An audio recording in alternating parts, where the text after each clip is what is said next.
O sol da manhã refletia-se impiedosamente nas paredes de vidro do edifício da Silveira Global, situado no 34º andar de um dos arranha-céus mais imponentes de Natal. Aquele era um aquário de luxo, onde destinos eram traçados e carreiras eram pulverizadas antes mesmo que o café da manhã esfriasse nas mesas de mármore. No centro daquela arena de poder sentava-se Clara Silveira. Aos 32 anos, ela não era apenas uma executiva. Era a CEO mais jovem a figurar entre as maiores empresas do país. Uma mulher que transformara a logística em uma forma de arte marcial. Vestindo um terno cinza chumbo sob medida, Clara parecia usar uma armadura moderna que não permitia qualquer brecha para a vulnerabilidade. Seus olhos azuis, frios como o gelo das montanhas, escaneavam os relatórios trimestrais com a precisão cirúrgica de um falcão em busca de sua presa, enquanto o silêncio na sala era tão denso que se podia ouvir o tic-tac abafado dos relógios caros dos outros diretores presentes. Ricardo Cavalcanti está avançando de forma agressiva novamente, murmurou o diretor financeiro, deslizando uma pasta de couro preta e volumosa pela longa mesa de mogno. Ele está comprando ações por meio de laranjas e fundos de investimento estrangeiros. Se não conseguirmos fechar a fusão com a divisão europeia até o final do próximo mês, a tentativa de compra hostil de Ricardo poderá forçar uma votação direta no Conselho, e temo que muitos acionistas estejam propensos a ouvir as promessas vazias dele. Clara não piscou, nem mesmo por um milésimo de segundo, mantendo sua postura ereta e sua expressão impassível. Deixe que Ricardo brinque no parquinho enquanto ainda tem tempo, respondeu ela, com uma voz que cortava o ar como uma navalha afiada. Não vamos vender e não vamos nos fundir sob os termos medíocres dele. Quero que liquidem todos os ativos de baixo desempenho nas regiões do Mato Grosso imediatamente e usem o capital para recomprar nossas próprias ações no mercado aberto. Quero uma fortaleza intransponível em torno desta companhia. Ela encerrou a reunião com um gesto seco, deixando os executivos em um estado de agitação controlada, correndo para cumprir suas ordens antes que a fúria da CEO se voltasse contra eles. No entanto, no instante em que as pesadas portas de vidro se fecharam eletronicamente atrás dela, seu telefone pessoal vibrou no bolso do terno. Era um número privado, um que ela conhecia muito bem e que raramente trazia boas notícias. Avô? Clara atendeu. E embora seu tom de voz tenha suavizado apenas uma fração quase imperceptível, sua postura permaneceu rígida como uma estátua. No meu escritório, agora, ordenou Alberto Silveira, com uma voz rouca que ainda carregava o peso de décadas de comando absoluto. O patriarca da família Silveira tinha 81 anos e estava preso a um tanque de oxigênio portátil, mas ainda empunhava sua influência sobre a família e os negócios como um martelo pesado que poderia esmagar qualquer resistência. 20 minutos depois, Clara estava de pé no escritório penumbroso de Alberto, um espaço que parecia pertencer a outro século, cercado por livros encadernados em couro legítimo e o cheiro sufocante de fumaça de charuto e arrependimentos antigos. Você está perdendo o controle sobre o conselho, Clara, tossiu Alberto, olhando-a fixamente de sua poltrona de orelhas, com olhos que ainda brilhavam com uma astúcia perigosa. Ricardo está circulando a empresa como um abutre sobre uma carcaça. Os acionistas estão nervosos. Eles querem estabilidade. Querem ver você ancorada a algo maior do que apenas números em uma planilha. Eu estou ancorada a esta empresa com cada fibra do meu ser, retrucou Clara, sentindo a indignação subir por sua garganta. Eu tripliquei nossa avaliação de mercado em apenas 3 anos e expandi nossas rotas para todos os continentes. O que mais eles poderiam querer de mim? Valoração de mercado não é o mesmo que legado, declarou Alberto, batendo sua bengala de madeira escura contra o tapete persa com uma força surpreendente para sua idade. Eu ainda detenho o controle de 51% das ações com direito a voto no fundo fiduciário da família, e estou disposto a transferi-las para o seu nome hoje mesmo, mas com uma condição inegociável. O coração de Clara pareceu parar por um instante, o silêncio na sala tornando-se opressor enquanto ela processava as palavras do avô. Que condição? Perguntou ela, temendo a resposta que já começava a se formar em sua mente. Você vai se casar, disse Alberto de forma direta. Não com Ricardo, nem com um desses cobras da Avenida Paulista que buscam apenas o seu dinheiro e o seu sobrenome. Há 25 anos, um homem chamado João Costa me retirou de um veículo em chamas na Praia do Paiva. Eu prometi a ele metade da minha fortuna como gratidão, mas ele recusou cada centavo. João morreu no ano passado em um acidente trágico de construção civil, deixando para trás um filho e uma neta pequena. Eles estão vivendo em condições de extrema pobreza na periferia de Quixadá. Você se casará com o filho dele, Natan Costa. Você adotará legalmente a filha dele e dará a ambos a proteção e o prestígio do sobrenome Silveira. Em troca, o controle total do fundo fiduciário será seu. Clara soltou uma risada curta e amarga, um som que não continha qualquer traço de humor. Você deve estar brincando comigo. Quer que eu me case com um caso de caridade? O filho de um operário de construção que mal deve saber o que é um balanço patrimonial? Vovô, isso é suicídio corporativo e social. A imprensa vai nos despedaçar vivos se descobrirem que a CEO da Silveira Global se casou com um indigente por decreto familiar. Os documentos já estão redigidos e prontos para a assinatura, disse Alberto friamente, deslizando uma pasta de couro sobre a mesa de carvalho.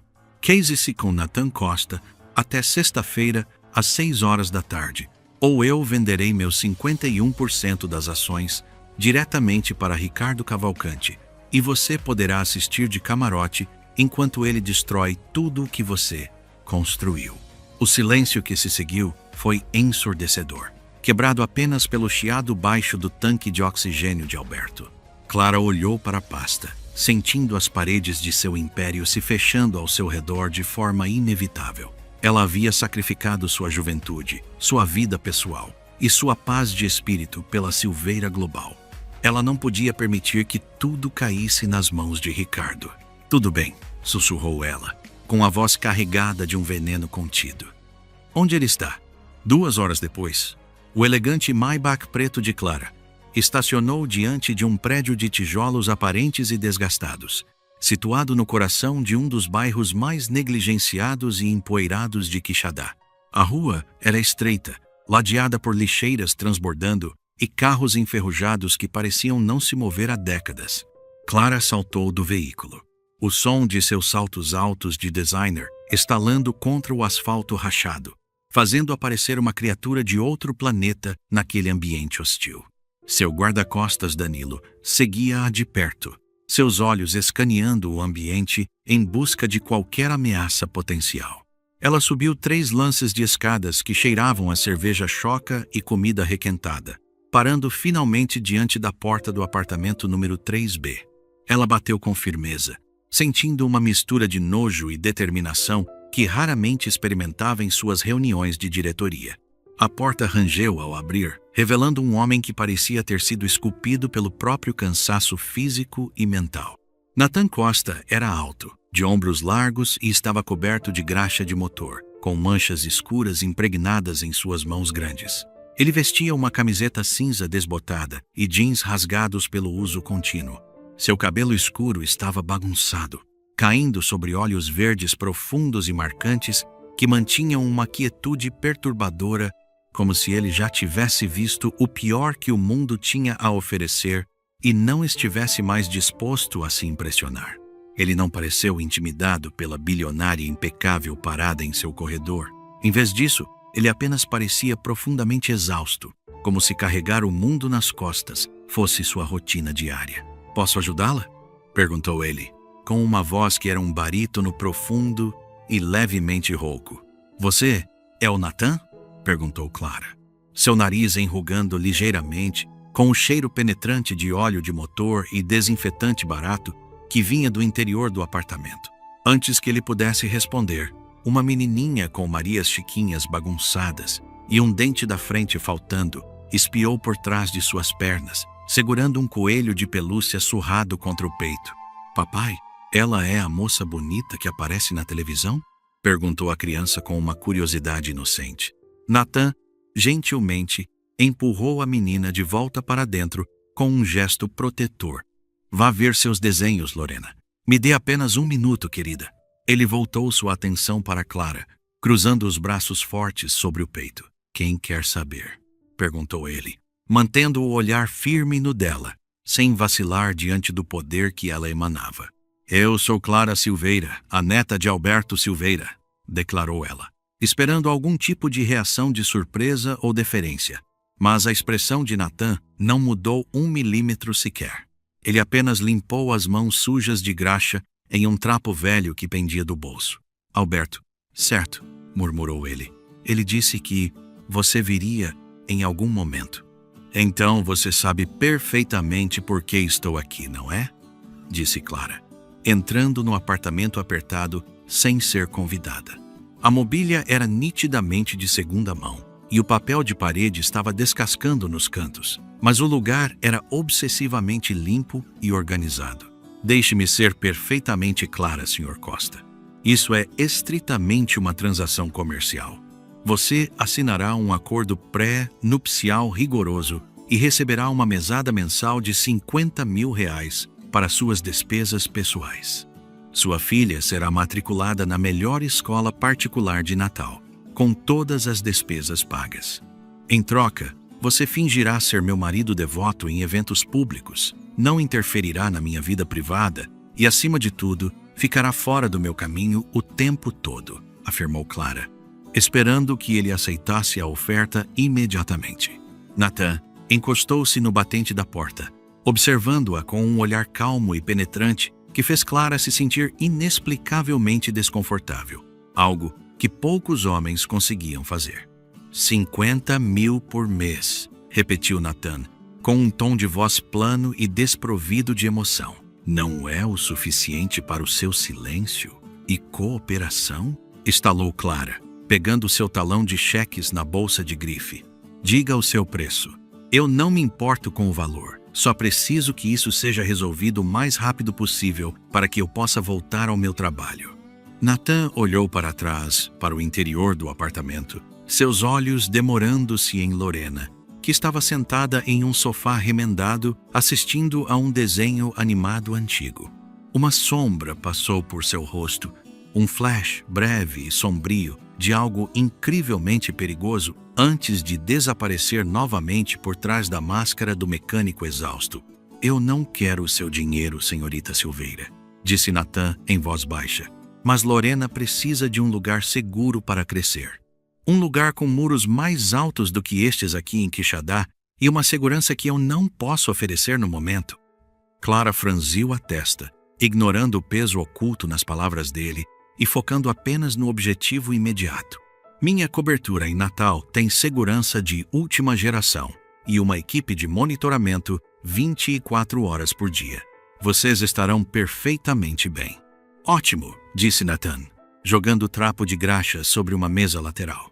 Eu assinarei o seu contrato.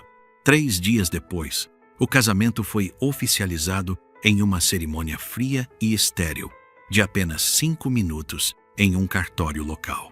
Clara usava um terno de negócios branco impecável, parecendo mais pronta para uma fusão corporativa do que para um matrimônio. Natan, por sua vez, vestia um smoking alugado que parecia ligeiramente apertado em seus ombros largos, mas que não conseguia esconder sua presença imponente. A única testemunha presente era o advogado pessoal de Alberto, que parecia mais interessado nos documentos do que no casal. Naquela mesma noite, Natan e Lorena mudaram-se para a vasta cobertura de 1.000 metros quadrados de Clara, com vista para a famosa praia de Ponta Negra.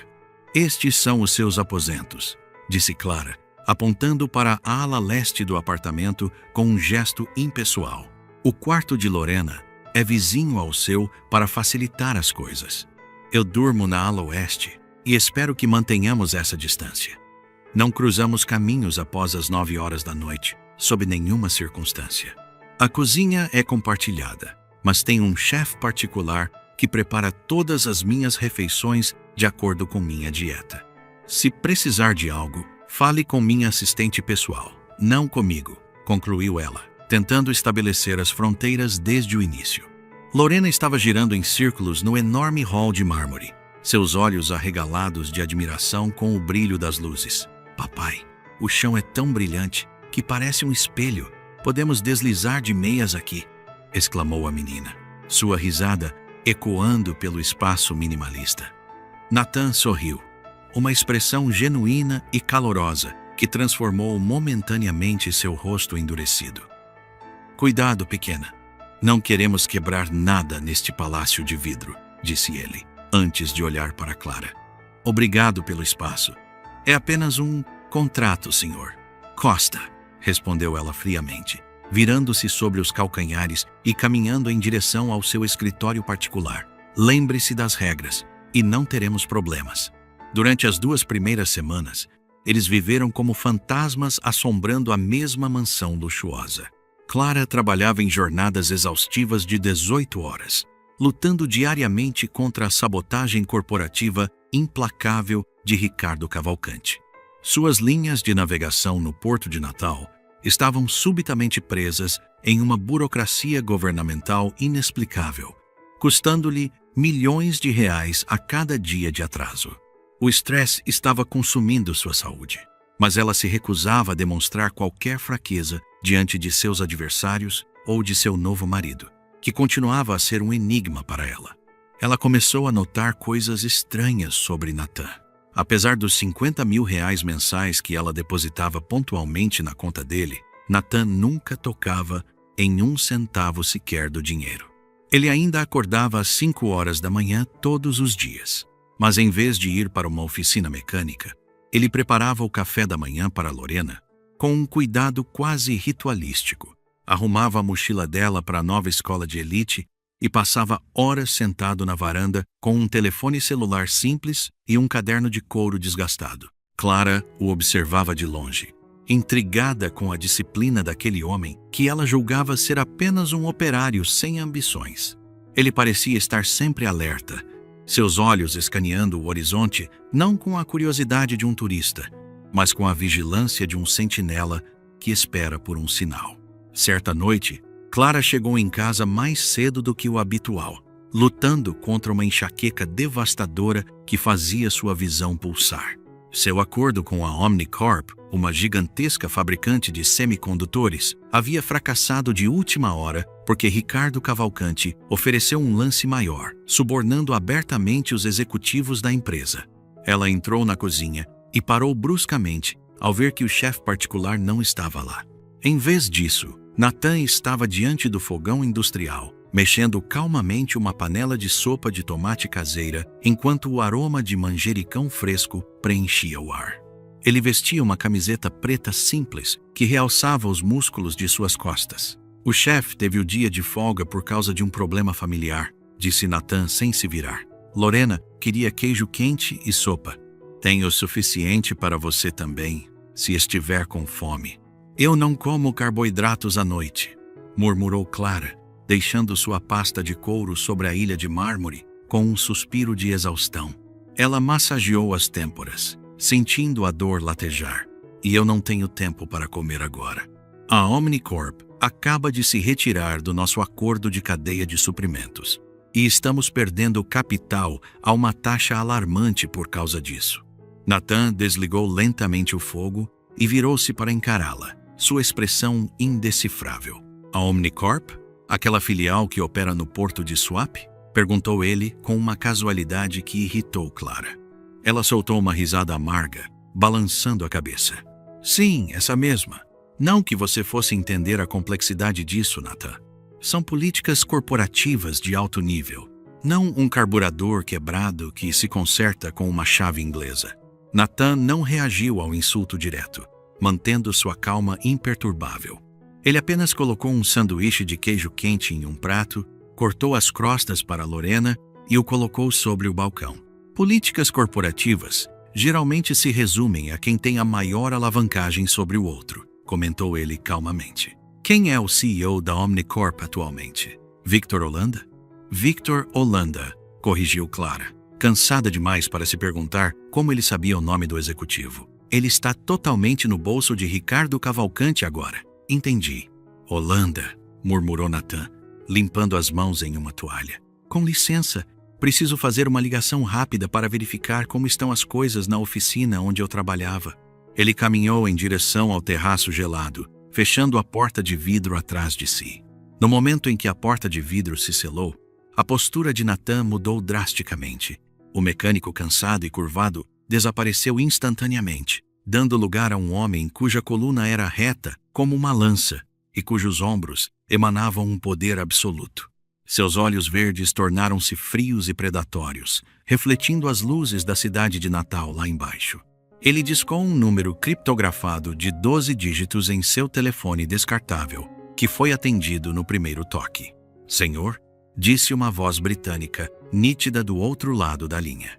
"Samuel", disse Nathan, sua voz baixando uma oitava para um registro baixo e aterrorizante. "Preciso que você puxe o arquivo de alavancagem sobre Victor Hollanda, da Omnicorp. Quero tudo o que temos sobre ele em 10 minutos. Imediatamente, Sr. Costa." "Ah, sim, aqui está. Nós detemos a dívida de suas contas de jogo clandestinas em Macau, aproximadamente 40 milhões de reais em atrasos. Também temos fotos de satélite de suas reuniões não documentadas com a comissão reguladora no mês passado. Ligue para ele agora", ordenou Nathan suavemente, observando o horizonte de Natal. "Diga a ele que a NAJ Vanguard está profundamente descontente com suas recentes decisões de negócios. Diga que se ele não assinar o contrato de exclusividade com a Silveira Global até às 8 horas da manhã de amanhã, eu pessoalmente liquidarei sua vida financeira e social. Ele estará implorando por moedas na rua antes do meio-dia." "Entendido, senhor. Devo também fazer um movimento direto contra Ricardo Cavalcante?" perguntou Samuel. "Entendido. Percent ain't Nate."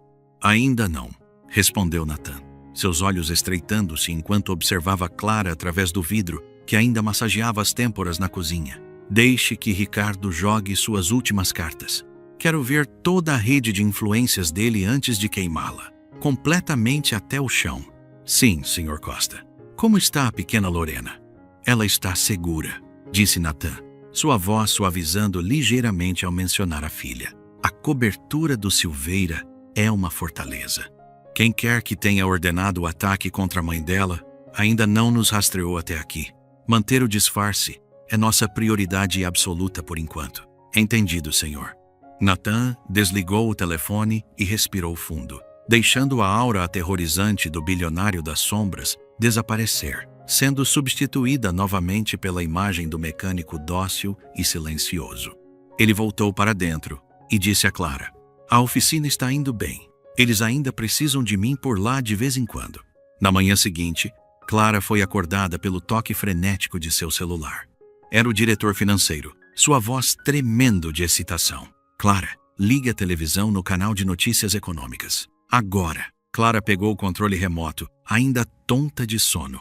A tarja vermelha na parte inferior da tela anunciava: "Urgente. Omnicorp reverte decisão da noite para o dia e assina contrato de exclusividade com a Silveira Global. O CEO, Victor Hollanda, cita alinhamentos estratégicos imprevistos e benefícios mútuos a longo prazo." Clara sentou-se na cama, paralisada pelo choque. O contrato estava abaixo do valor de mercado que ela esperava. Por que Hollanda, que a odiava abertamente, entregaria o negócio de uma vida para ela de repente? Ela caminhou até a sala de estar em transe, onde encontrou Nathan sentado no tapete, permitindo que Lorena colocasse presilhas de borboletas cor-de-rosa em seu cabelo escuro. Ele parecia ridículo, completamente inofensivo e doméstico. "Bom dia", disse Nathan com uma expressão perfeitamente séria, apesar da borboleta rosa presa em sua franja. "O café está na cafeteira." Clara olhou para ele e depois para as notícias em seu tablet. Tinha que ser uma coincidência milagrosa, pensou ela. Era a única explicação lógica para uma mudança de cenário tão drástica em tão pouco tempo. No entanto, uma pequena semente de dúvida começou a germinar em sua mente, alimentada pela calma excessiva de Nathan diante de tudo. 2 meses após o início do arranjo, a fachada do casamento deles foi colocada à prova definitiva: o baile de gala anual de caridade da família Silveira. Era o evento social mais importante da temporada. Um ninho de cobras composto por bilionários, políticos influentes e socialites famintas por escândalos. Você não precisa falar muito, instruiu Clara enquanto desciam no elevador privativo. Ela estava deslumbrante, em um vestido de seda verde esmeralda que abraçava suas curvas, com uma fortuna em diamantes brilhando em seu pescoço. Nathan vestia um smoking preto feito sob medida que Clara havia encomendado para ele. Quando ele saiu do quarto, Clara literalmente perdeu o fôlego por um segundo. As linhas impecáveis do traje realçavam seu peito largo e sua cintura estreita. Com o cabelo penteado para trás, ele não parecia um mecânico de Quixadá. Ele parecia um príncipe ou um agente secreto de alto escalão. Isso a perturbou profundamente, despertando sentimentos que ela preferia manter enterrados sob sua armadura de gelo. Apenas sorria, acene e deixe que eu conduza as conversas, continuou ela, tentando recuperar a compostura. Ricardo estará lá e tentará provocá-lo, de todas as formas para provar que nosso casamento é uma farsa. O salão de festas do grande Hotel Natal estava cintilando sob a luz de candelabros de cristal maciço e transbordava com o perfume de milhares de orquídeas raras.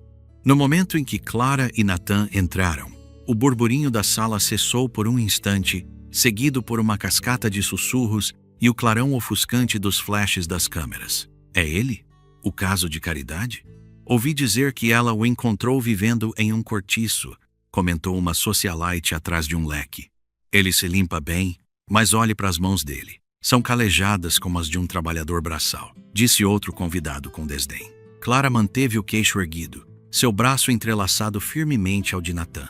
Para seu crédito, Nathan era como uma rocha. Seu batimento cardíaco, que ela podia sentir contra o seu braço, era assustadoramente lento e constante, sem qualquer sinal de nervosismo. No meio da noite, o confronto que Clara tanto temia finalmente aconteceu. Ricardo Cavalcante, segurando um copo de uísque caro, aproximou-se com dois de seus executivos bajuladores, um sorriso de escárnio estampado em seu rosto.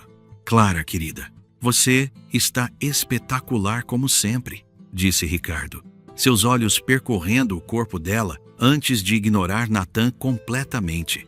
Mas devo admitir que estou surpreso por você ter trazido o ajudante para um evento tão sofisticado.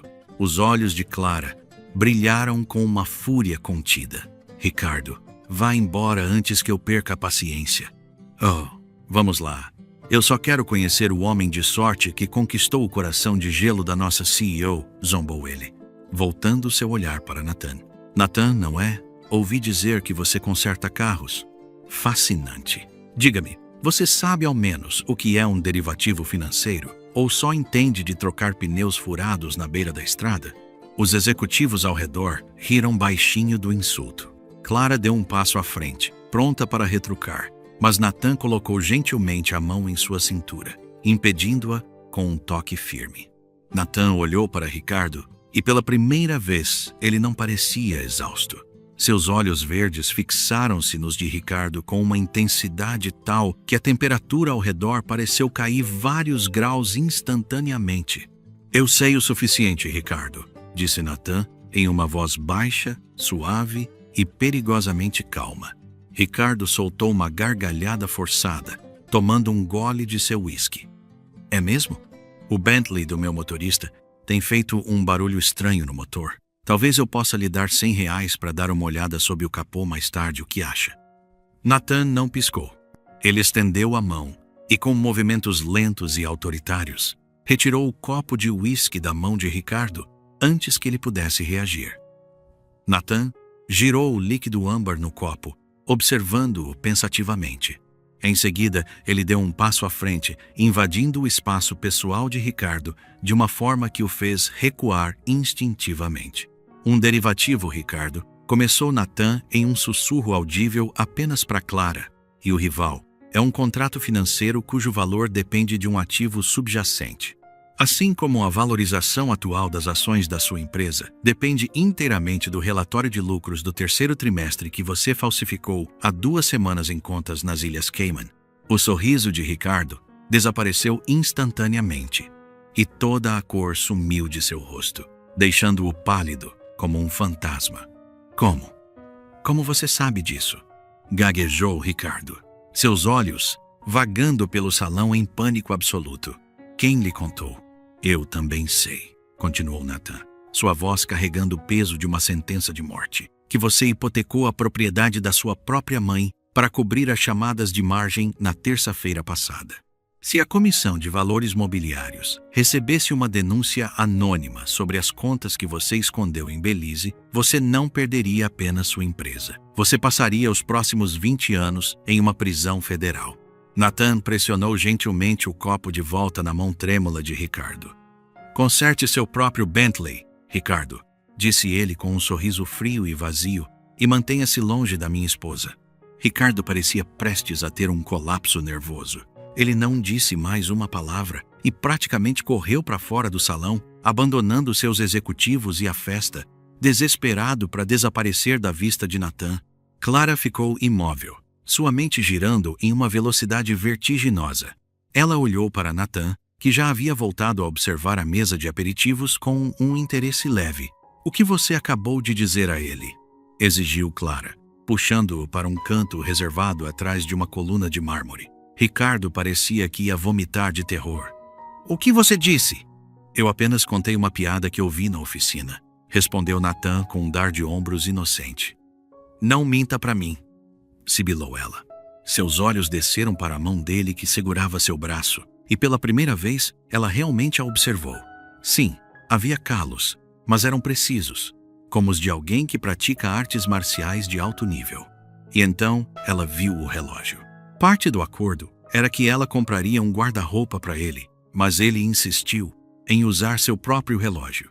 Sob a luz dos candelabros, ela reconheceu o mostrador intrincado e a rotação perfeita das engrenagens. Era um Patek Philippe Grandmaster Chime, um protótipo que se rumoreava ter sido vendido em um leilão secreto em Genebra por 31 milhões de dólares.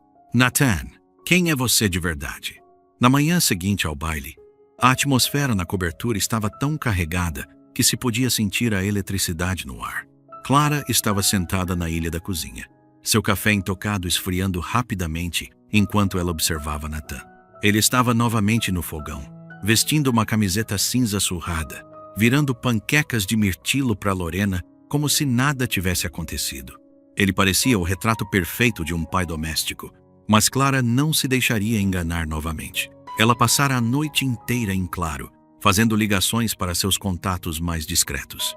Ela contratara Danilo Croft, um ex-agente de inteligência que agora trabalhava para a elite de Wall Street. Danilo ligara para ela às 4 horas da manhã, e sua voz continha um pânico genuíno que ela nunca ouvira antes.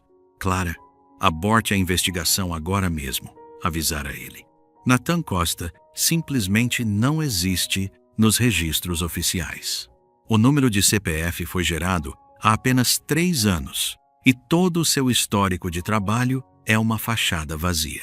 Mas quem quer que tenha construído esse perfil fantasma usou criptografia de nível militar.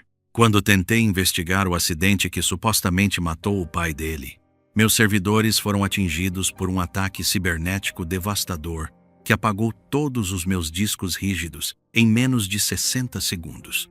Você está dormindo ao lado de um fantasma, Clara, e um fantasma extremamente perigoso. Agora, ela o via servindo calda no prato da filha. Você dormiu bem? Perguntou Nathan, levando o prato para Lorena.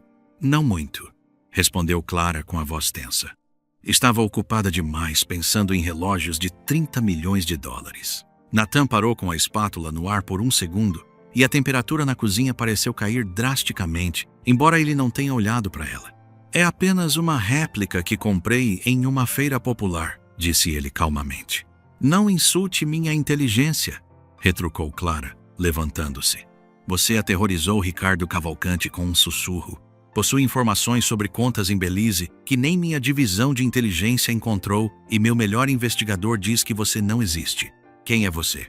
Antes que Nathan pudesse responder, o telefone de Clara tocou freneticamente. Era Danilo, seu chefe de segurança. Atenda, disse ela, mantendo os olhos fixos em Nathan. Senhorita Silveira, temos um código vermelho, gritou Danilo sobre o som de pneus cantando. Ricardo enlouqueceu após as perdas de hoje. Ele contratou uma empresa de mercenários particulares que acabaram de invadir o saguão da Silveira Global. Eles estão subindo para a cobertura agora para pegar os discos rígidos do seu cofre. O sangue de Clara congelou. A cobertura? Danilo, a Lorena está aqui. Eu fui bloqueado do sistema. Eles usaram dispositivos de interferência eletrônica. Saia daí agora. A linha caiu. Clara deixou o celular cair, o pânico tomando conta de seu peito. Ricardo enviou mercenários. Eles estão vindo pelo elevador privativo. Temos que ir para o quarto de pânico agora. Ela correu em direção a Lorena, mas Nathan já estava se movendo com uma velocidade sobre-humana. Ele não parecia em pânico. Ele parecia possuído por uma fúria silenciosa e apocalíptica, o tipo de calma que precede um desastre natural. Lorena, querida, disse Nathan com uma voz suave e firme. Pegue seu livro de colorir. Vamos brincar de jogo do silêncio naquele armário grande de metal que o papai te mostrou. Tudo bem, papai, disse a menina, pegando seus gizes de cera sem questionar. Nathan as levou para o quarto de pânico escondido atrás da estante da biblioteca. Quando Clara ia entrar, ela se virou para ele. Nathan, venha logo. Eu estarei logo atrás de você, disse ele, suavemente. Ele puxou uma pistola tática preta debaixo do fundo falso de um porta-guarda-chuvas próximo. Clara ficou boquiaberta ao ver a arma. Tranque a porta, ordenou Nathan. Não abra até que eu diga a palavra prometeu. Ele bateu a pesada porta de aço, deixando Clara e Lorena na penumbra do quarto à prova de som. Clara observou pelo pequeno visor de vidro blindado. O elevador privativo apitou e 4 homens em trajes táticos pesados entraram no hall, armados com submetralhadoras. Eles se moviam com precisão militar, mas estavam entrando em um matadouro. Nathan não se escondeu. Ele estava parado no centro da sala, uma figura solitária e mortal. O que se seguiu foi uma demonstração de eficiência brutal. Nathan moveu-se com uma agilidade cinética impossível. 2 tiros silenciados ecoaram, e os 2 primeiros homens caíram, antes mesmo de conseguirem levantar suas armas. Os outros 2 abriram fogo, estilhaçando as janelas de vidro do chão ao teto e destruindo obras de arte caríssimas, mas Nathan já havia rolado para trás da ilha de mármore, devolvendo os tiros com uma precisão letal. Em menos de 45 segundos, todos os invasores estavam incapacitados no chão, gemendo de dor. Nathan caminhou até o líder, chutando a arma dele para longe e pressionando o silenciador quente da pistola contra o pescoço do homem. Quem deu a ordem? Sussurrou ele, com uma voz que fez Clara estremecer mesmo atrás da porta blindada. Ricardo, ele disse que se não pegássemos os discos, era para levar a criança. Para resgate, confessou o homem entre soluços de dor. Pelo visor de vidro, Clara viu a postura de Nathan ficar rígida como aço. A atmosfera mudou de defensiva para puramente assassina.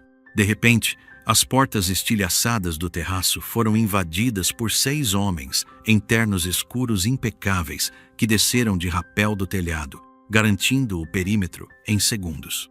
Eles não eram policiais. Moviam-se como uma força de elite de segurança internacional. Um homem alto e distinto, com cabelos grisalhos e sotaque britânico, entrou no recinto.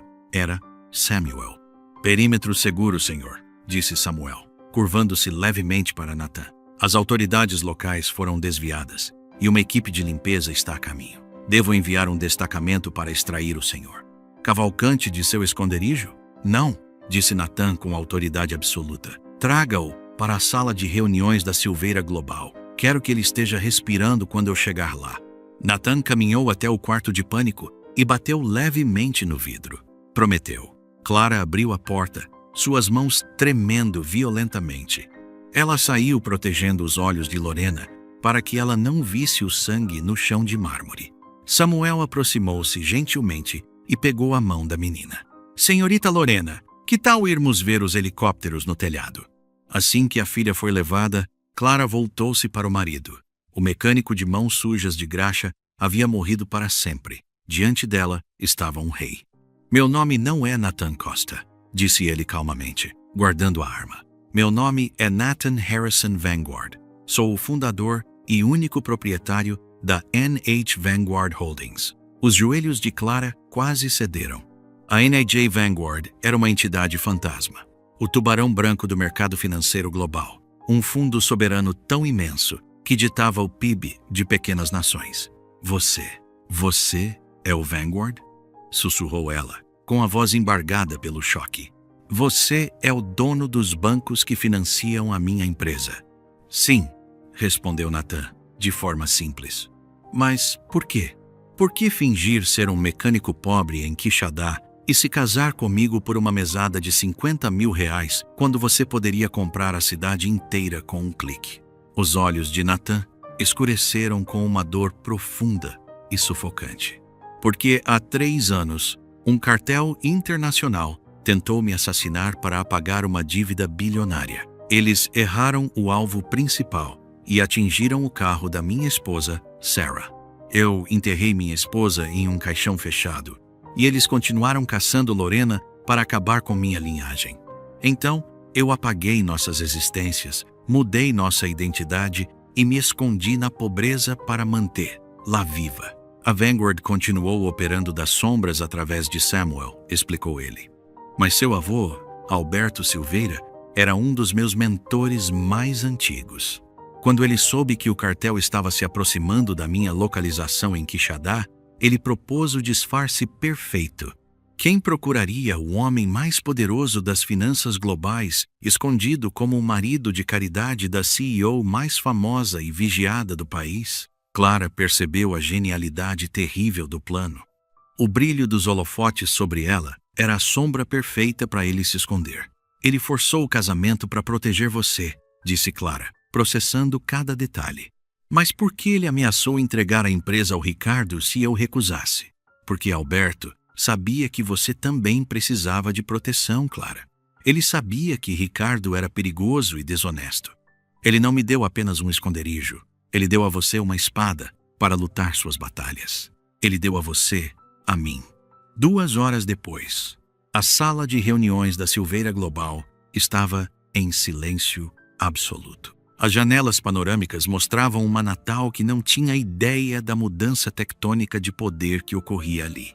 Ricardo Cavalcante estava amarrado a uma cadeira de couro no final da mesa de mogno. Seu rosto estava suado e suas roupas rasgadas. Ele estava hiperventilando, cercado pelos guardas de elite de Samuel. As portas duplas se abriram e Clara entrou vestindo um terno vermelho carmesim, parecendo uma imperatriz. Mas foi o homem ao lado dela que fez Ricardo soluçar de terror. Nathan vestia um terno de 3 peças feito sob medida que emanava uma autoridade esmagadora. O relógio de 30 milhões brilhava em seu pulso. Ele não era mais o mecânico. Ele era o predador máximo, que finalmente estava livre de sua coleira. Clara sentou-se na cabeceira da mesa, enquanto Nathan caminhava lentamente ao redor dela, parando atrás da cadeira de Ricardo. Você enviou homens armados para uma casa onde minha filha estava dormindo, disse Nathan em uma voz baixa que fez o vidro das janelas vibrar. Eu não sabia. Eu juro por Deus, soluçou Ricardo. Eu pensei que você era apenas um ninguém. Eu só queria os discos rígidos. Meu nome é Vanguard, corrigiu Nathan suavemente. Ricardo parou de respirar, seus olhos quase saindo das órbitas. Vanguard? Não, isso é impossível. Vanguard é um mito urbano. Nathan inclinou-se e sussurrou no ouvido dele. Ricardo, há 30 segundos, a NJ Vanguard iniciou uma compra hostil de cada uma das suas dívidas corporativas. Congelamos suas contas, liquidamos seu patrimônio e entregamos as provas de sua fraude ao Ministério Público. Você não tem mais nada. Você já está destruído. Está apenas esperando o impacto final contra o chão. 6 meses depois, a sala de reuniões da Silveira Global já não era palco de medo, mas de confiança e eficiência. Clara liderava com segurança, apresentando resultados recordes após a fusão com a NH Vanguard. A chegada inesperada de Nathan, com Lorena nos ombros, trouxe leveza ao ambiente corporativo, revelando o equilíbrio entre poder e afeto que agora definia suas vidas. Clara, observando sua família e o respeito conquistado, percebeu que seu verdadeiro triunfo não estava apenas no sucesso financeiro, mas na construção de uma vida plena, onde amor e propósito caminhavam juntos. A trajetória de Clara e Nathan mostra que o verdadeiro valor não está nas aparências ou no poder material, mas na capacidade de amar, proteger e compartilhar a vida. Clara aprendeu que sua antiga frieza era uma prisão, enquanto Nathan provou que a verdadeira grandeza está na humildade e no cuidado com quem se ama. Para quem já viveu bastante, a história reforça que o legado mais importante não são conquistas externas, mas os vínculos que construímos. No fim, o maior sucesso é encontrar paz, lutar pelas pessoas certas e entender que o amor é o único investimento com retorno eterno.